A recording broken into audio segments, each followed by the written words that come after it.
You've probably seen this line all over the internet. Buy a business with no money down. It's a clickbait title everyone loves. And honestly, when I started this journey a year ago, I fell for it too. The idea sounds amazing, right? No savings, no investor, no stress, just walk into a business, take the key, and it's yours. But here is the truth. That's not how it really works. Yes, you can't buy a business without putting in your own cash. I've been working on exactly that for about a year now.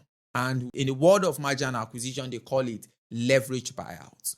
But the truth is, capital still has to come from somewhere, either banks, investors, or even the seller sometimes. So in this video, I'm going to break it down for you. I'm going to tell you why the no money down phrase is extremely misleading, and I'm going to share with you how it actually works in the real world. And I'll go further to give you examples of several deal structures that I've looked at personally. And I'll show you real examples of how I'd buy a £500,000 business with zero money out of my pocket. Now, this isn't the guru talk. This is me, again, documenting in the trenches. So, let's get to it.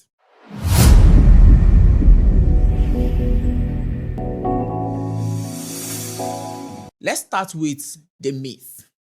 When you hear gurus say, buy a business with no money down, here's what they actually mean. You don't put your own personal cash in. The seller just hands you the business and you somehow pay them later with the profit of the business. It sounds simple, but here's what they don't tell you. Most sellers don't trust that. And in fact, lenders don't trust that either. And investors definitely don't trust that. Think about it. Let's say you're selling your house. Would you sell your house to someone who said, I'll pay you later if rent comes in? Of course not. It is the same thing in business. If you're taking over a company, you're taking over the staff, you're taking over the client, the operations, everything. The money has to flow cleanly and predictably. And here's what I've learned. No money down doesn't actually mean no money at all. It means the buyers aren't the one writing the check. Big difference. So, what's the reality? The reality is, when people like me say, I want to buy a business with no money down, what we really mean is I'm not putting my own personal cash into the business. I'm structuring the deal so that other sources can cover the price. Those sources can either be a bank lending against your assets or cash flow of the business you're buying, an investor bringing in equity, or the seller carrying part of the price. We call this the leverage buyout. And this is important because those options only work if the structure is right. Like I've always said, banks don't care about your dream. They care about debt service. Investors don't care about hype. They care about return on investment. And sellers don't care about theory. They don't care about your story. They care about certainty. And that is the real world, ladies and gentlemen. That's the game we've been playing over the last 1 year. So let's go through some of these structures, at least the ones that I've tried. The first one is deferred consideration. Now, this is one of the most common plays. In fact, I always encourage putting in an element of deferred consideration into your deal. Okay, let's say you agree a price. Let's say £500,000 for easy calculation. But instead of paying it all front, you pay maybe £250,000 first day of closing, and then you spread the rest over 2 to 4 years. Now, where does the money come from? The business itself. So you use its profit to pay the sellers back. Why do sellers accept this, you may ask? Because they'd rather have a staged payment than no buyer at all. So it gives them some certain level of certainty that they will eventually get out of the business. But there's a risk. If the business underperforms, you are on the hook. And that is why due diligence is extremely important. This sounds easy, but trust me, structuring a deferred payment properly is an art.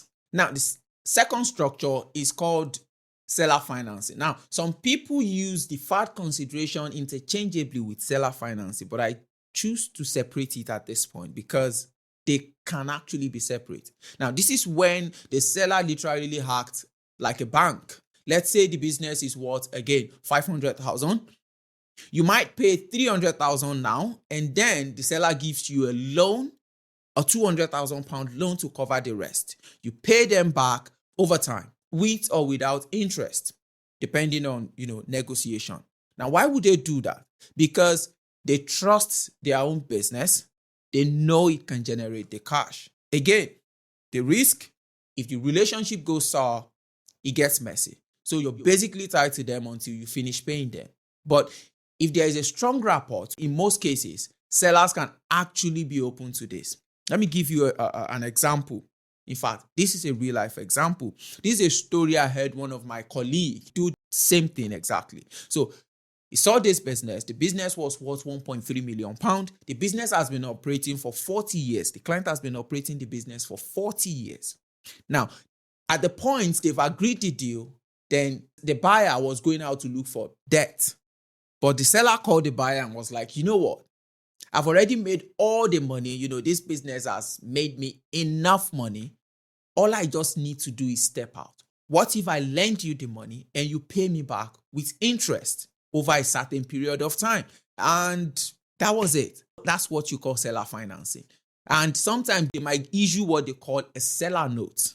But we'll get into that in another video. So the third structure is bank loan and investor top-up. Now, here's where traditional finance kicks in. Banks sometimes lend against the cash flow or the asset of the business you're buying. So if the business is profitable and stable, you can get debt to cover, say, 50 to 70% of the purchase price. But you rarely get debt to cover 100% of it. Now, to cover that 100%, that's where investors come in. An investor might put in the remaining 30 or 40% to balance the entire payment. Now, your job as a deal maker is to structure the deal in such a way that the bank gets a safe and predictable repayment, the investor gets their upside, and you get paid and you keep control. Now, this is where my debt service cover ratio stress testing comes in. Again, there's a risk. Everything comes with a risk. It's business. Bank loan means there will be pressure. You've got to keep the cash flow tight. And that is why you never ever want to over leverage any business. Again, remember, structure. Structure the deal in such a way that you don't over leverage the business. The fourth structure is what I call the hybrid model. For example, a seller agrees to defer 30% of the purchase price. You get 50% from the bank, and an investor covers 20% with a deferred return. At this point, everyone is covered. The seller gets trust, bank gets repayment, investors get return. You put in zero into the deal. However, don't be confused. Don't believe that because you're putting in no money into the deal doesn't mean you're not going to put anything at all. The truth is, you're the brain behind the deal. Okay, you've put in your time, you've put in effort, you've put in expertise. And at the end of it, because you're the one who found the deal, okay, you're the one who negotiated a clean structure, you've done a very good job by bringing all of the stakeholders together to make the deal possible. And at the end of it, you still be the one looking after the business post-acquisition. So yeah, you are actually putting something in, just not the cash. And that is the magic of this structure. Everything in M&A is not a one-size-fits-all, okay? There will be deals where you don't need investors. There will be deals where, everything goes straightforward. Again, it's a puzzle. It's not a one-size-fits-all. Every deal is different. And that is why you need to get into it to understand.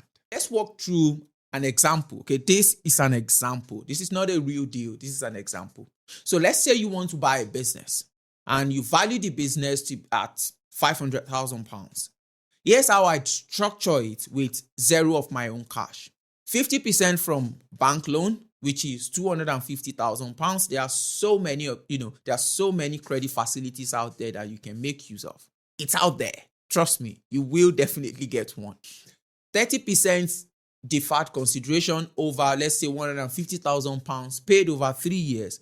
and 20% investor loan, which is around £100,000. That adds up to 500,000.